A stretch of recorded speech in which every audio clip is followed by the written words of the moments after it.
I'll tell you something. Every time I see that clip, it chills me. Every single time. And I look at it a lot. So thank you very much for coming here. I know it's not convenient. It's not around the corner. I'm really appreciative. Absolutely. Thank you for having me. I was on a red-eye flight, so I'm a little slower than normal. Just I didn't get much sleep. So. That's sort of my first question. Is that so? You're 51. Yeah. And no spring. I think I'm safely not a spring chicken anymore. Late summer chicken, perhaps? I'm 79. Yes, but you, I mean, you look great. So you're 51, and you do 16-hour days, and you work 7 hours a week, and you fly all over the place, and you go to these meetings constantly, and people constantly criticize you for everything. It's amazing to me. I mean, you're changing the world, and you're giving yourself. Why do you do this? So my wife says to me, "Why are you still working? Why are you still working? What are you doing here?" Well, I think what I'm working on has an important effect on the future. In the case of Tesla, I think it's fair to say that Tesla has significantly accelerated the advent of sustainable energy. Before Tesla, no one was doing electric cars, and now, as a result of Tesla, I think almost every major car company in the world is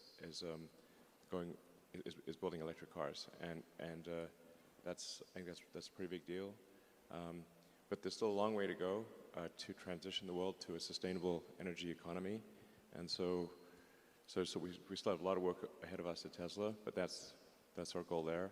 And then for SpaceX, I think it's important for the future to be exciting, and for humanity's existence to be ensured over the long term. I think we must become a multi-planet species and a spacefaring civilization. I think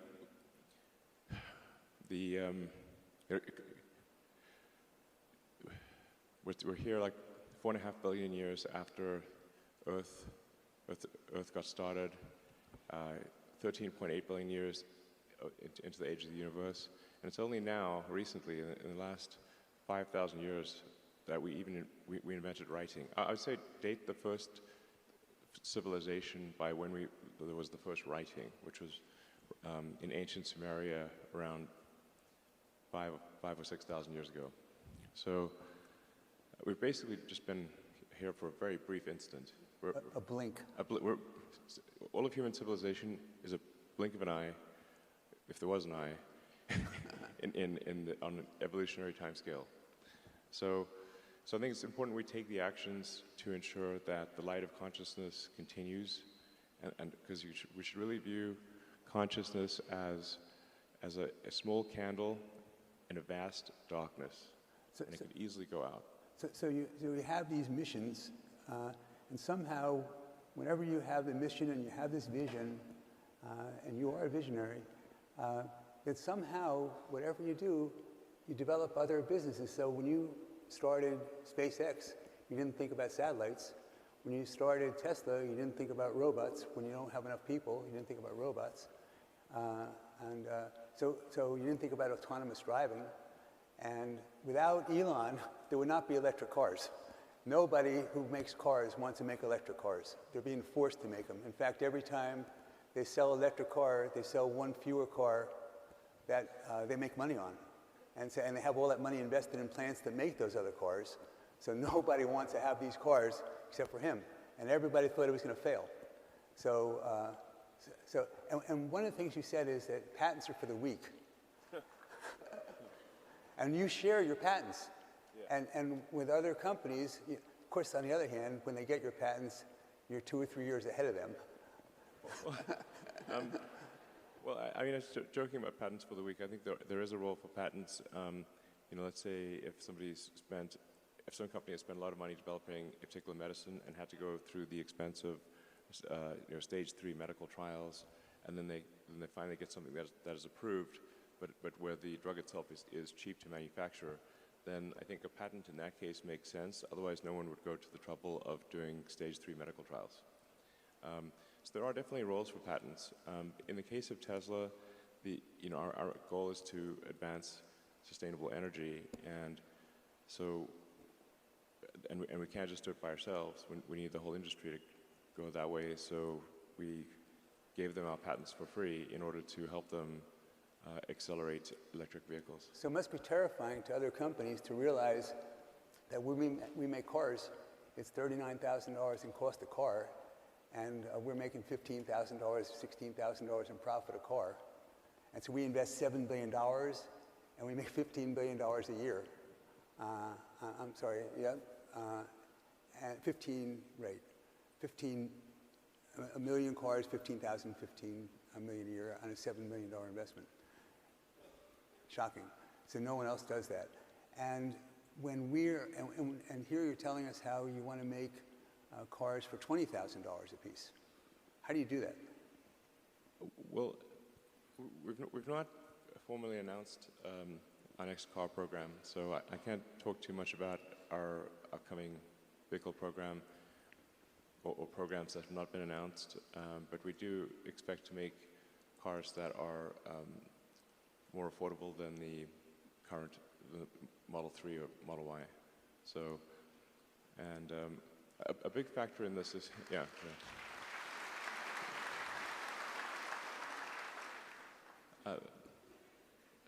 But I think by far the biggest factor is autonomy in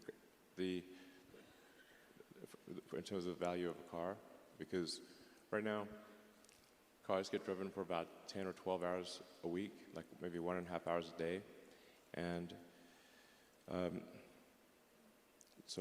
but there's 168 hours in a week, and so if they were autonomous, you could probably the cars could drive for 50 or 60 hours, so you would see a 5-fold increase in the utility of the car, that can do autonomy. This is a really, really gigantic thing. It would also mean that we wouldn't need anywhere near as many parking lots, and this would also be helpful for the environment because you would need far fewer cars. So I misspoke. It was a $7 billion investment for a plant that makes 1 million cars a year that makes $15 billion a year in profits. So you invest $7 billion and you make $15 billion a year. Who does that? And for a plant that makes, things, manufacturing. And so the way this is accomplished is, so you're doing it with casting right now. And casting half of the car, and you can soon cast the other half of the car. And other companies, why don't they try?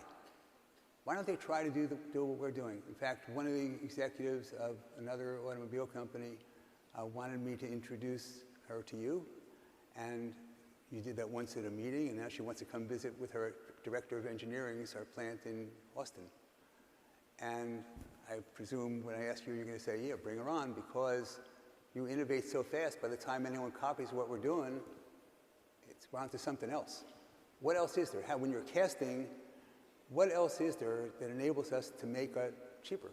Are we eliminating a lot of other parts? Are we eliminating functions? What are we doing to do that? How do we sell a car that's so cheap? I mean, I think the full explanation, or at least an accurate explanation, would take a long time, because first approximation, a car is made of 10,000 unique parts and process steps, and Tesla is really, I think at this point, probably the best at manufacturing in the auto industry, which I think what nobody was expecting. Probably in the history of the world. Probably.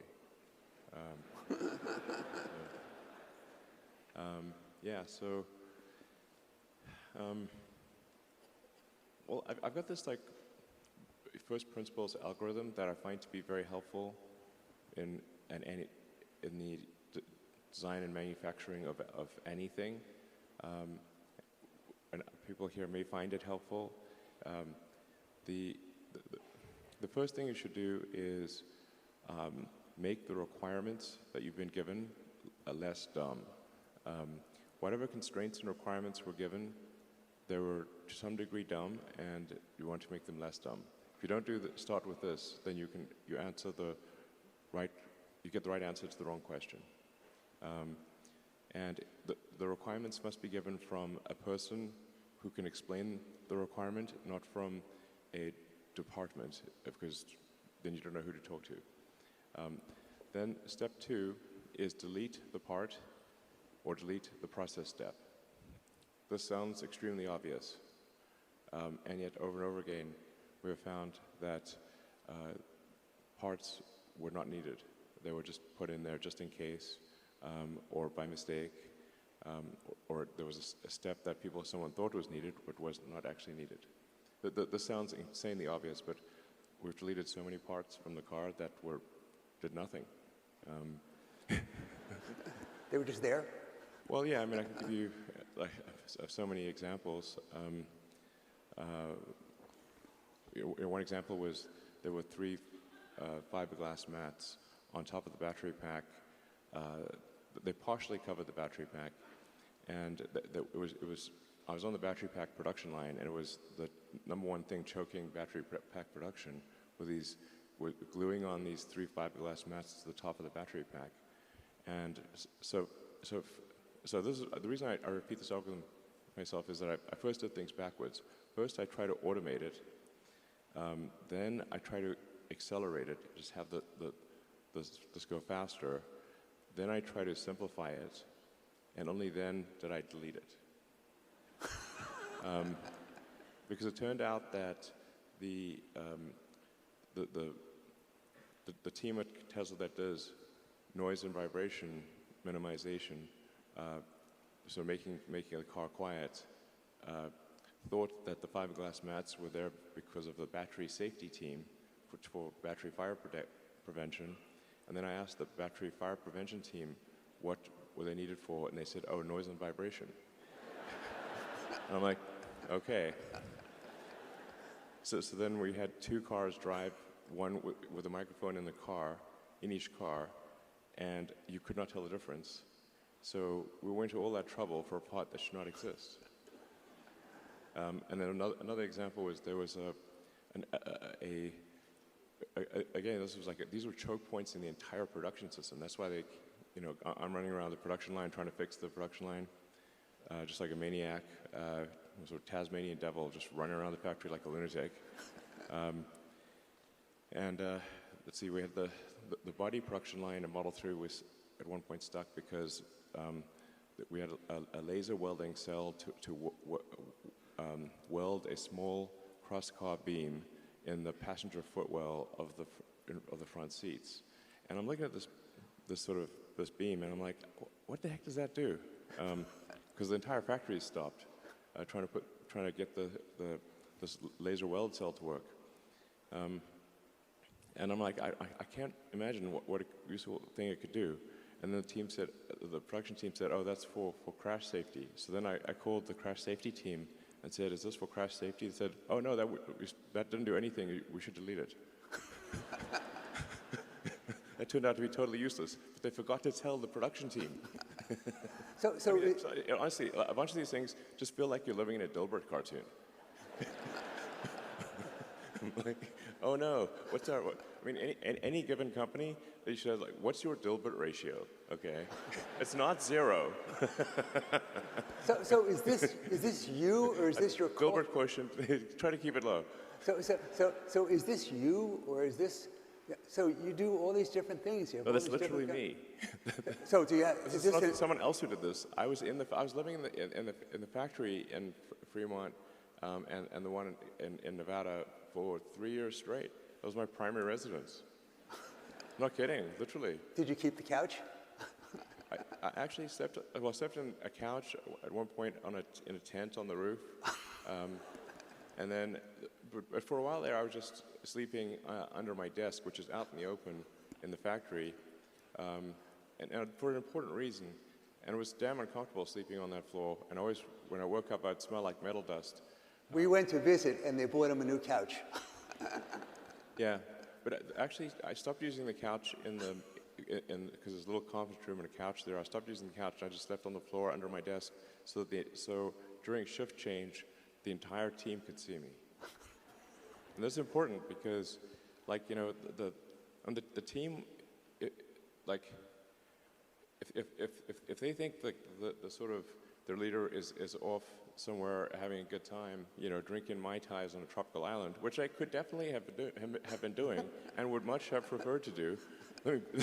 I'm not actually a masochist, I think. But the thing is that since the team could see me sleeping on the floor during shift change, with nothing, they knew I was there, and that made a huge difference. And then they gave it their all. So the focus is on always lowering cost and providing leadership.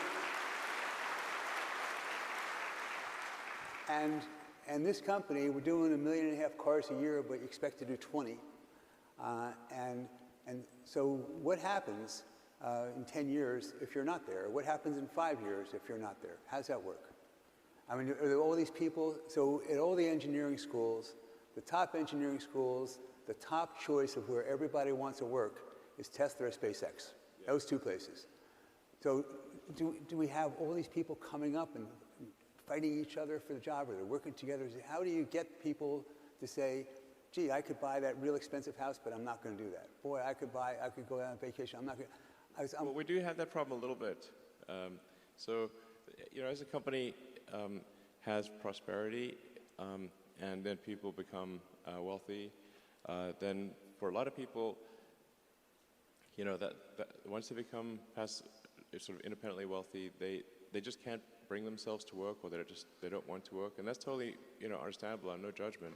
And so, I mean, I have a lot of friends who are extremely talented, and they you know, had some success earlier in life, and they just decided, you know, that was enough trauma.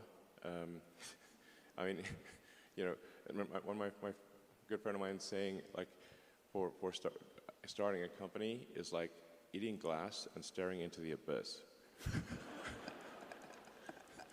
So when people tell me, like, well, what can you do to encourage entrepreneurs to start companies? I'm like, if you need encouragement, don't start a company.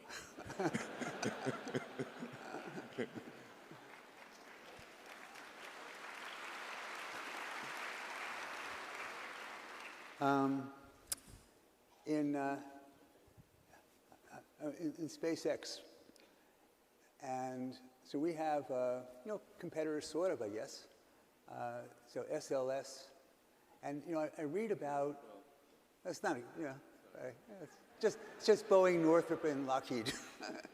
And with those guys, when they build a launching pad, it took them like 10 years and billions of dollars.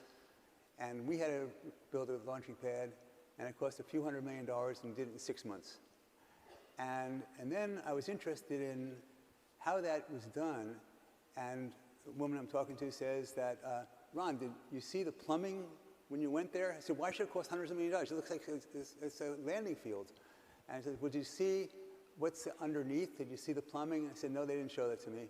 And then she said, well, you should be aware that there's all these pipes that take away the heat, and then they all deliver fuel to the rocket, and it has to be there in the exact right amount at the exact right time, and if it's not, if that doesn't happen, it blows up. And so I said, well, how does Elon know this? And because you hire these great people, and then you ask them all these questions, and then somehow you remember everything they tell you. Is that true? Well, my memory for technical matters is very good. And but I think probably a lot of people don't realize, like, what I do 80% of the time is engineering. So you know, it's actually quite rare for me to give a talk. And my day-to-day work at SpaceX and Tesla is almost entirely engineering and design. So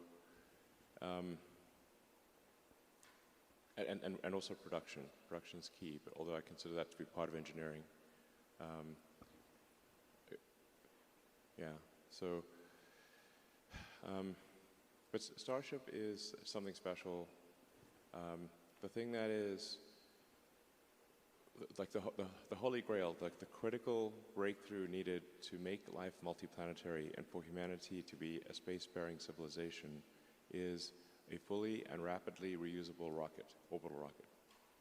And so we've gone most of the way there with Falcon 9. You may have seen the rocket booster come back and land. And we also recover the nose cone or fairing, but we do not recover the upper stage. So we've gotten to the point where we're about, 70 to 80% reusable with Falcon 9. With Starship, we're going for 100% reusable. It's difficult to say how profound a change this will be, but a fully and rapidly reusable orbital rocket has the potential to drop the cost of access to space by a factor of 1,000. Factor of 1,000. 1,000.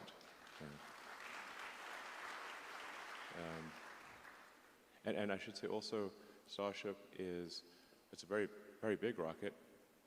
It's more than twice the thrust of a Saturn V, and about twice the mass. And it's also, the entire ship is designed to land propulsively. So it can land To do what? I didn't hear. to land on its engines, to land propulsively. So it can land on any solid surface in the solar system. So if we can make Starship work, then it enables us to, over time, get anywhere in the solar system. So why is it so hard? Why don't other people do the same thing? So everyone says it's impossible. Why is it so hard? And how much harder is it to do what we're trying to do than we're doing with Falcon? Well, so let's see.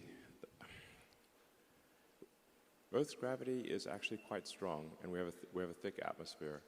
So with known physics, it is only barely possible to make a fully reusable orbital rocket. Only barely possible. If this was a video game, the setting is to extreme difficulty. Not impossible, but extreme difficulty. Because it's not like those who have developed rockets before weren't aware of reusability. They were fully aware. Just want to sell more rockets. They're fully aware of reusability. That aircraft and cars are reusable. It's just that in order for a rocket to be reusable, everything has to be perfect. So you have to have exceptionally efficient engines. You have to have an exceptionally efficient structure. You need advanced avionics and software. You need a very lightweight heat shield for orbital reentry.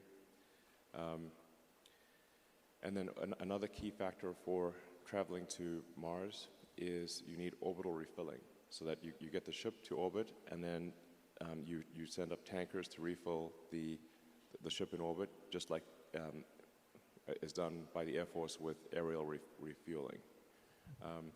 Those are the things that are necessary, and it's never been achieved before. There have been many attempts to achieve it, and they've all been basically, they all failed, and they usually they'd cancel the program partway through once they thought it was no longer possible. So it's just a very difficult engineering challenge. So SLS is supposed to get to the moon. They got a contract in 2010, and it was supposed to be for $10 billion, but it was cost plus. It's now up to $40 billion, and they say it's going to be $100 billion and $90 billion. Yeah, and we haven't gotten anything, and our rocket is 10 meters taller than theirs, and we can reuse ours. Yes. So how can anyone possibly compete if they're not doing what we're doing? How can they compete? I don't understand. And how can they get contracts? And then I just saw something from NASA, and they said that we're spending $20 billion a year, and oh, by the way, that's 360,000 jobs in all these congressional districts. Well, I think I have to be careful of what I say here. I have enough enemies. I would like to have. I think. Yes, I would like to have a smaller number of companies that want me to die. That would be great.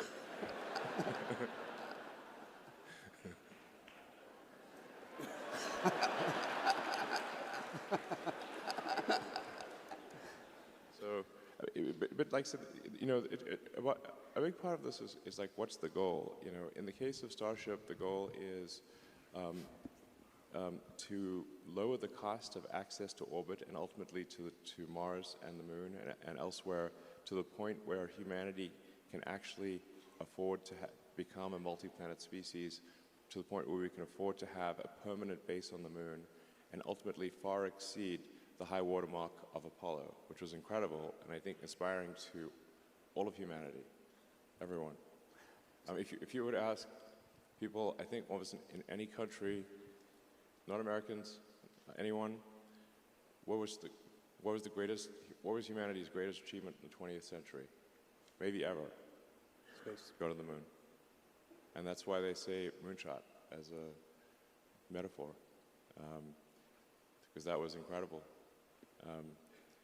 You know, still amazing that was achieved. In fact, a lot of people ask me, was it real? I'm like, yeah, it was real. Well, it's probably on Twitter. That's where they ask that. Yeah. I mean, that was just an incredible achievement, and I think it's just one of those things that, you know, going to the Moon makes you proud to be a member of humanity. You know, it's like for all mankind. You know, it was for all mankind. So it's amazing achievements, and now we have this Webb telescope. They can, you know, I guess the Big Bang was 14 billion years ago, and first light is 13.5 billion years ago, and our planet's 4.5 billion. So what do we get out of this? What is the, you know? So obviously Starlink, a really big deal, yeah. $1 trillion opportunity, maybe more. And maybe. Right, and so what do we get out of seeing back 13.5 billion years? What does that do for us? What technology do we develop? Or don't we know? We don't know until we do it. Yeah, I think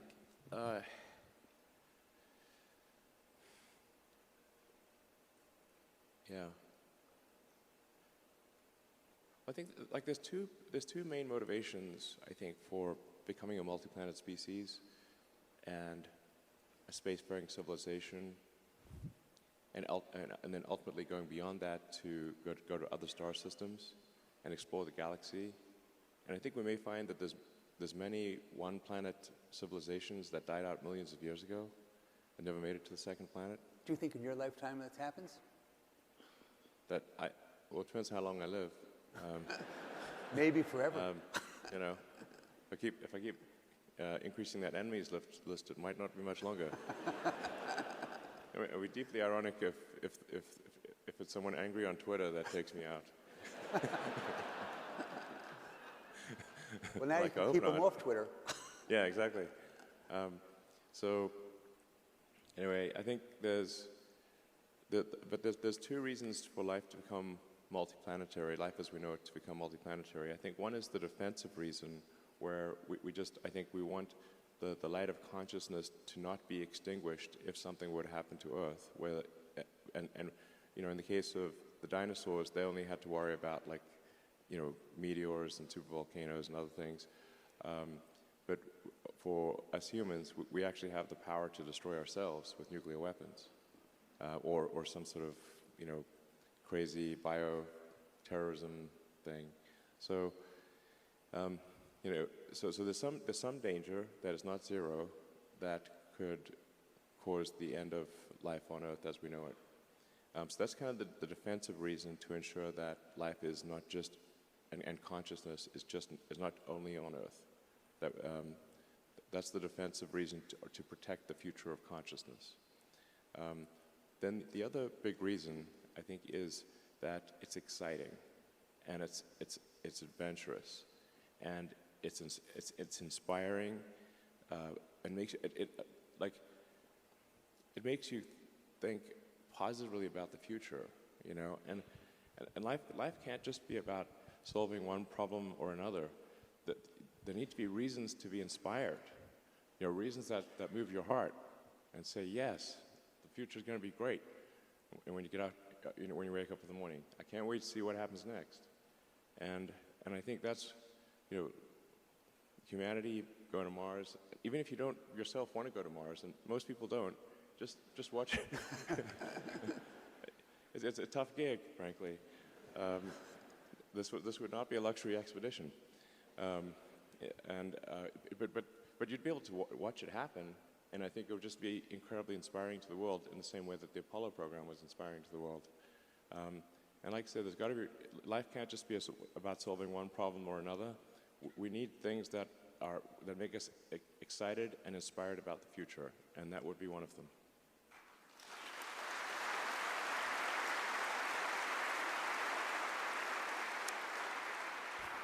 So let's go to Twitter just for a minute, and we'll go back to this stuff, which is more interesting to me.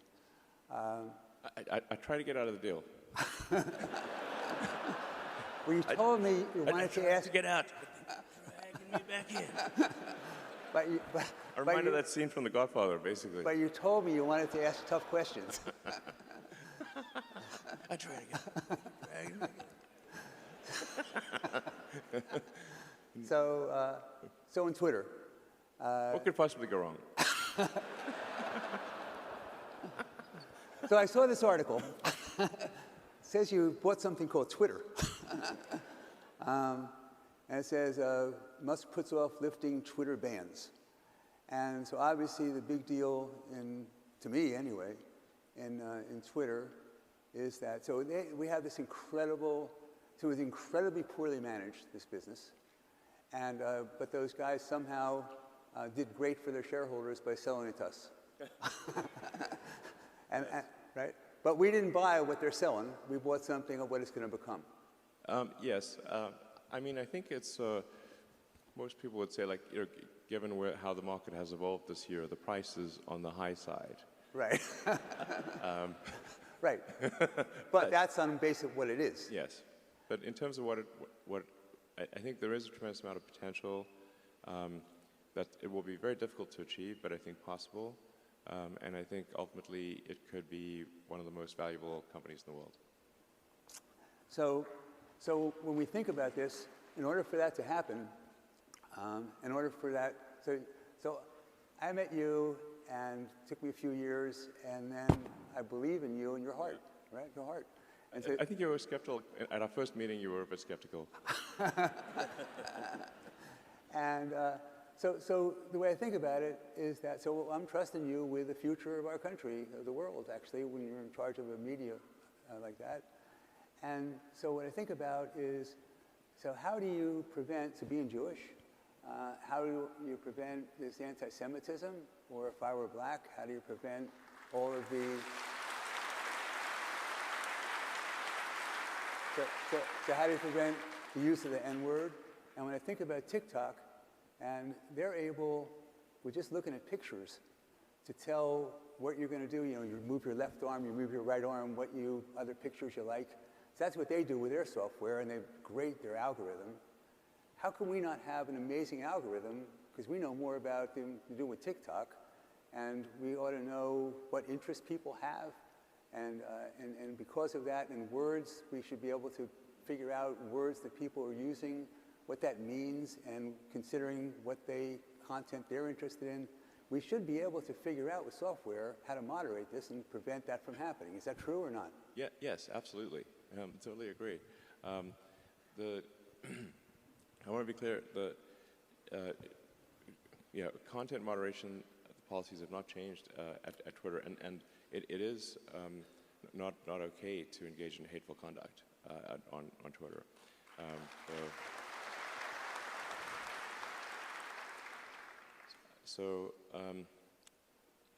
We have had, actually oddly, targeted attacks where temporarily people have been able to put some hate speech on Twitter, but then it's been taken down immediately. Now,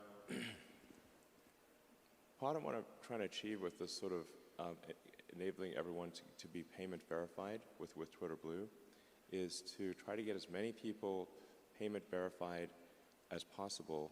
It's only $8 a month, although for some people that were complaining about that, and these are people who pay more than that for their latte. I'm going to be one of your Twitter Blue customers. Thank you.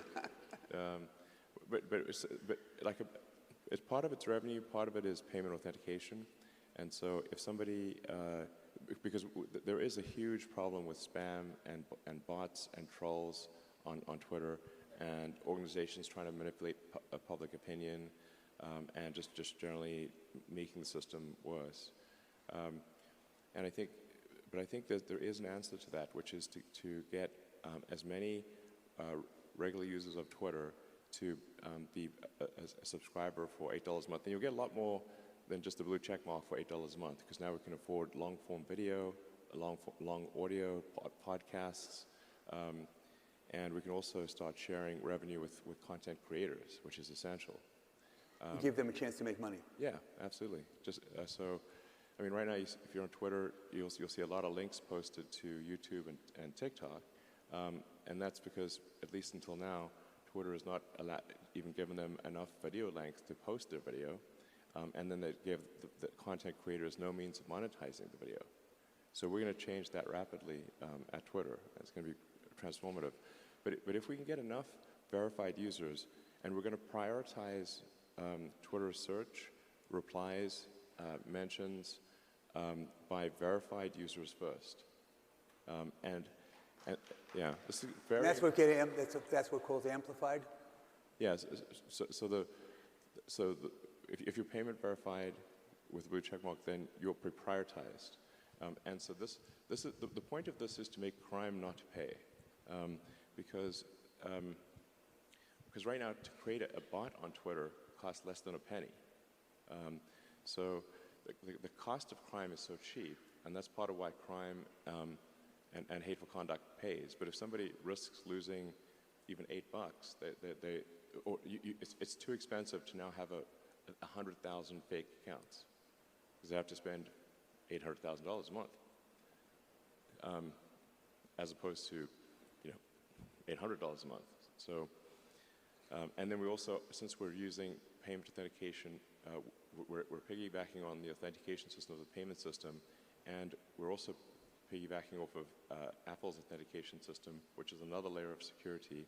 So the net effect will be, over time, that the verified users will pretty much always be at the top of comments and search, and you won't really see, you'll have to scroll far to see the unverified users, which will be the bots and trolls and whatnot. And this is sort of analogous to Google search. Like, if you go to page 8 of Google search, there will be a ton of scams and stuff, call it page 8, page 9, something like that. But the thing is that Google search results are so good for page 1 that you never go to page 8. Or it's rare. And like the old joke is like, So if something we don't want to see, it gets pushed way down. yeah, basically the bad stuff gets pushed way down. And then crime stops paying, and then they stop trying to do all these things. And we can recruit them as engineers to program for us, the crime guys. Yeah.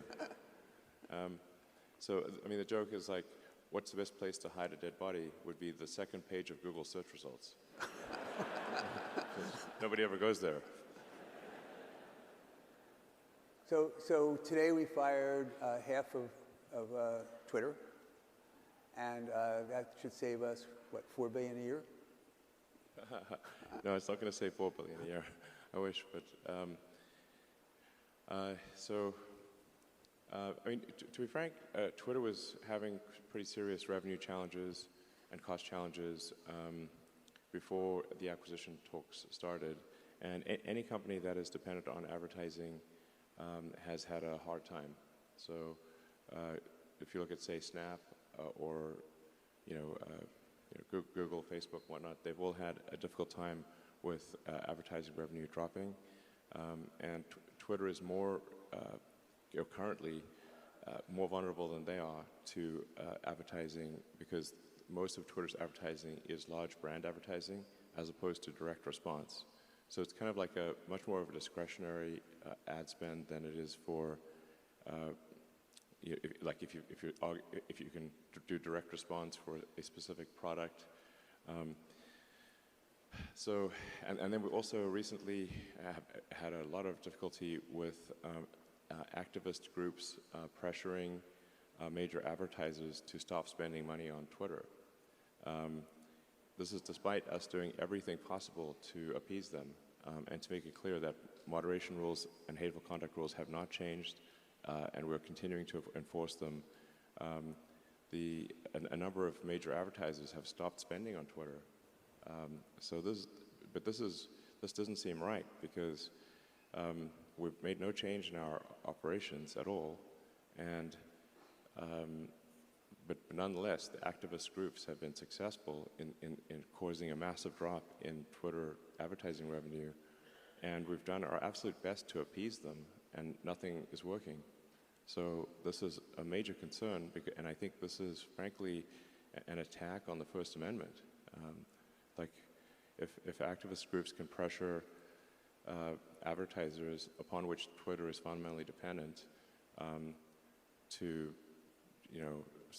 suppress free speech, then that doesn't seem right.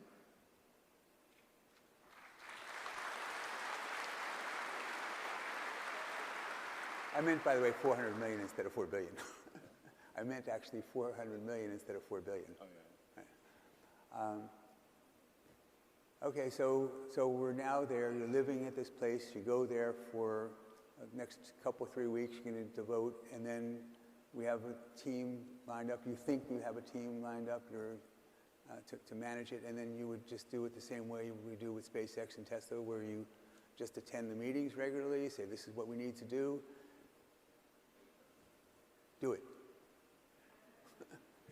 Well, this is what we need. Yeah, my workload went up from about, 70 to 80 hours a week to probably 120. So, yeah, I go to sleep, I wake up, I work, go to sleep, wake up, work, do that 7 days a week. I'll have to do that for a while. No choice. But I think once Twitter is set on the right path, I think it is a much easier thing to manage than SpaceX or Tesla. So, and I really understand the internet and how to make. So I wrote software. I wrote software personally for 20 years. I was one of the key people behind X.com, which became PayPal. And so I also, I'm aware of, I know how to make a way better PayPal. Because you built PayPal. Yeah, yeah, pretty much. With a lot of other people, but there's a product plan I wrote, which I wish I'd kept a copy of in July of 2000, where I thought it would be possible to make the most valuable financial institution in the world. And we're going to execute that plan from 22 years ago, which amazingly no one has done. And so I think that's part of why I think Twitter will be ultimately extremely valuable, because I'm going to execute the X.com game plan from 22 years ago with some improvements. And then we're also going to obviously make Twitter just a way better system. It stands to reason that if a social media company is not taking steps to make it positive to be on that social platform, then people won't come or they'll leave. So you speak of sort of anti-Semitism or racism or anything like that. Well, who's going to stay on a platform if that's prevalent? That's obviously. Yeah, come on. And apart from its inherent wrongness, who's going to stay on the platform? So you want to be. It needs to be something where, our goal with Twitter is how do we get 80% of America? Maybe not the sort of far left and the far right, but and maybe we don't want them necessarily, but how do we get 80% of the public to join a digital town square and voice their opinion and exchange ideas, and maybe once in a while change their minds? And on occasion. Yeah, once in a while. So I read also that you said, and then we'll move off of Twitter, but you said that your goal is you want to make the 20% of people who are on the far right hate you, just like you want to make the 20% of people on the far left hate you. So, well, I don't want them to hate me, but I think the extremists, like, you know, it's just very difficult to satisfy extremists. So, unless you fully buy into whatever their dogma is. So, but I'm confident we can satisfy, like, I don't know, 80% of America, 80% of the world, but maybe not the 10% most extreme of either side. And I would count that as a great outcome. And I think it is important to have sort of a digital town square where people feel comfortable talking. And I also think it's like one of the things that's important is to be able to sort of decide what kind of experience you want to have on Twitter. Because, you know, some people might say, okay, like, I want like if this was a radio station, I want the easy listening, smooth jazz station. Okay, cool. But so you should be able to have that setting for Twitter, and then some people might say like, no, I want heavy metal thrash, and like, okay, so now this is going to be sort of then you don't mind someone saying mean things to you, you know, within the context of the law, and you don't mind engaging in vigorous arguments on Twitter and that kind of thing, but you should be able to kind of like pick your preference, and decide if you want sort of full contact battle, or do you want, like, no, I just want to look at poppies and flowers and nice landscapes and stuff. So let's go off Twitter. Two other topics before you have some questions. That number one is logistics. When we're starting to make so many cars by the end of this year, 40,000 cars a week.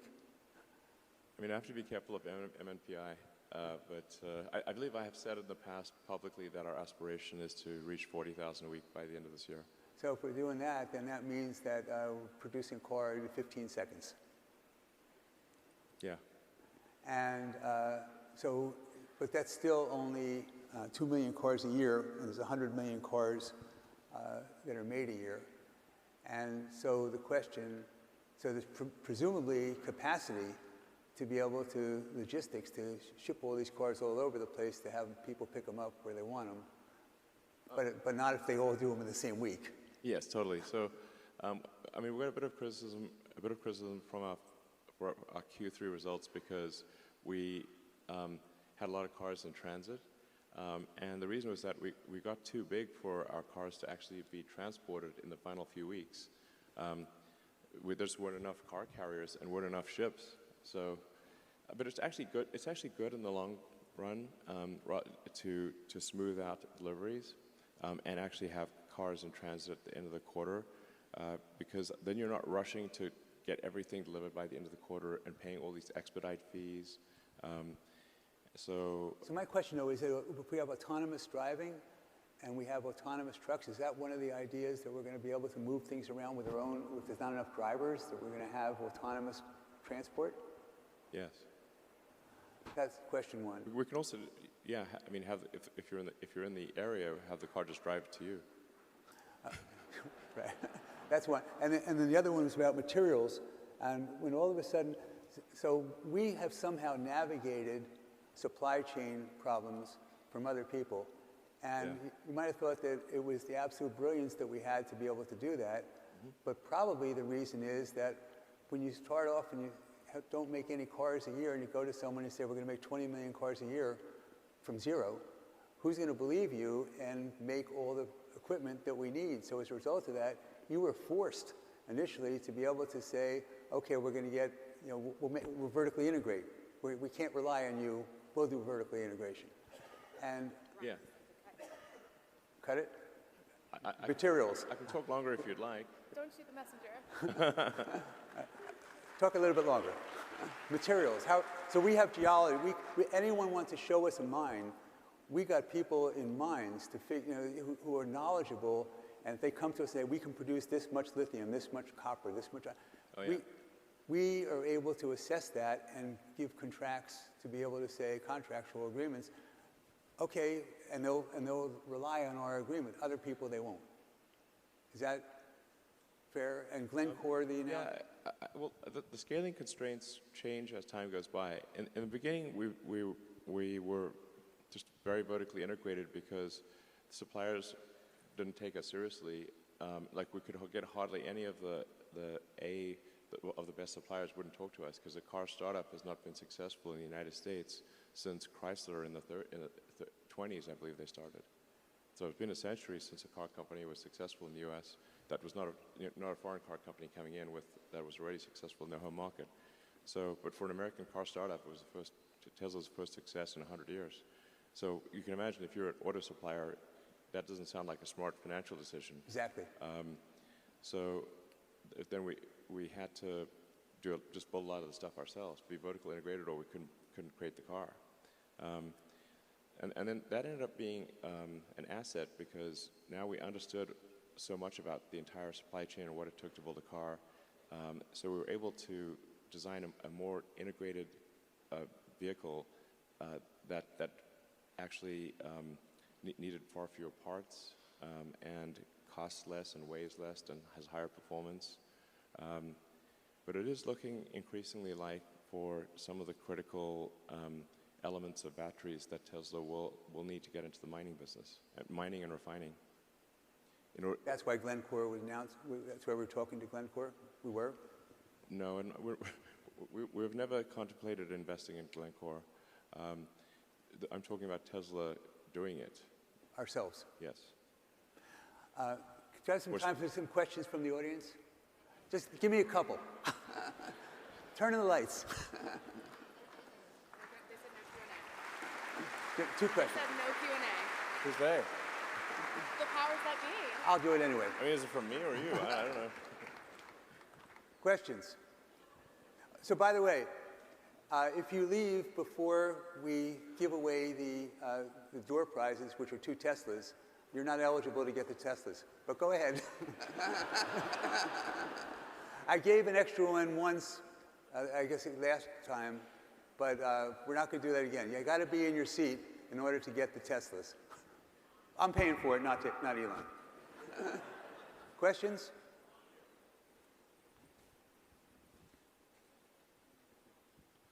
Elon, Seneca once said, every genius has a touch of madness. I thought you'd like that quote. Well, I agree with the madness part. So even with Tesla as a publicly traded company, I think it's down 40% or something from its high, is selling at 70 times earnings. Meanwhile, Mercedes-Benz, which now produces EVs, is selling for 6 times earnings and yielding 5%. Why should I invest in Tesla rather than Mercedes-Benz? Well, I actually rarely try to convince anyone to invest in Tesla. And many times I've recommended people don't invest in Tesla, and I've said our stock is too high, but then people just ignore me and keep buying the stock for some reason. But if I think at a very high level, I'd say that autonomy is an insanely fundamental breakthrough, and no one is even close to Tesla for solving generalized autonomy or generalized self-driving vehicles. No one's even close. With self-driving, as I was talking about earlier, the car becomes, call it roughly 5 times more useful, but it costs the same to build. Now, can you imagine what would happen if a company was we're doing like 25 to 30% gross margins, but suddenly that same thing was 5 times more valuable? What would that do to the value of Tesla and the value of that car? It boggles the mind, actually. So, if you think of net present value of future cash flows, if you actually do the math on that, it's insane. Then there's also the Optimus program, which is our humanoid robot, where we'll leverage our manufacturing expertise and the intelligence we've developed for self-driving to have a useful humanoid robot. Now, the economy is fundamentally GDP per capita times capita. If you no longer have a constraint on capita because of a useful humanoid robot, it is not clear that there is any limit to the size of the economy.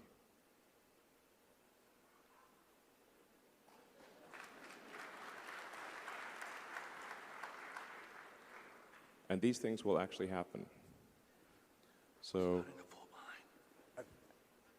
Okay, that's probably a good reason. One more question.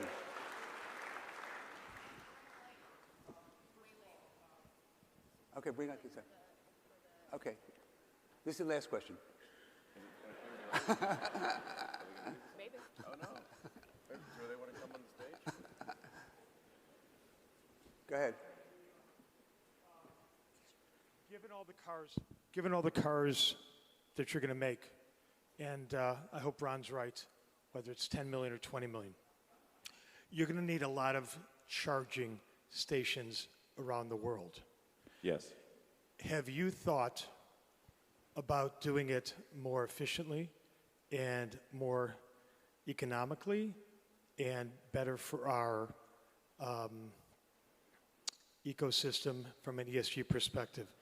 Because you may or may not know, there are 400 million existing streetlights in the world. And every streetlight has pervasive, persistent electricity. You could take some amount of those streetlights, which are half owned by utilities and half owned by cities, and repurpose that. And that would probably be the most cost-efficient way to roll out millions of charging stations all over the world. Well, thanks. I think they actually are using that idea in London and some other cities. But I think the long-term goal for our supercharger stations is that they all have solar, like Tesla solar and batteries at them, so that they are, as many as possible, are self-sustaining. That the supercharger stations generate the energy during the day, and then also have a localized battery pack so that people can charge at night, so that the Tesla supercharging stations would continue to function even in a zombie apocalypse. So, just never know. That's coming one day. We know it. Yes. It's just a matter of time. Thank you very much. Right. Can I get a selfie with you? Huh? A selfie?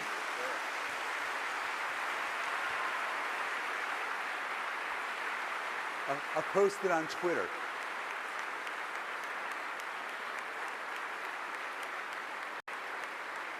Your arms are longer than mine. Also, please use Twitter. We're doing this right now. And please subscribe to Twitter Verified, $8. Actually, it's technically at $7.99, so slightly less. But I would really encourage everyone here to use Twitter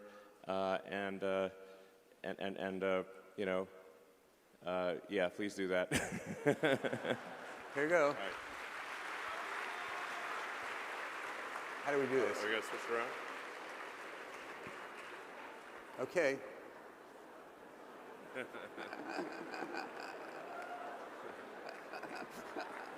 All right, thank you, everyone. Thank you very much, Elon. It was great. I really appreciate it. Are you staying around for Bruno? I actually have to go to a deposition.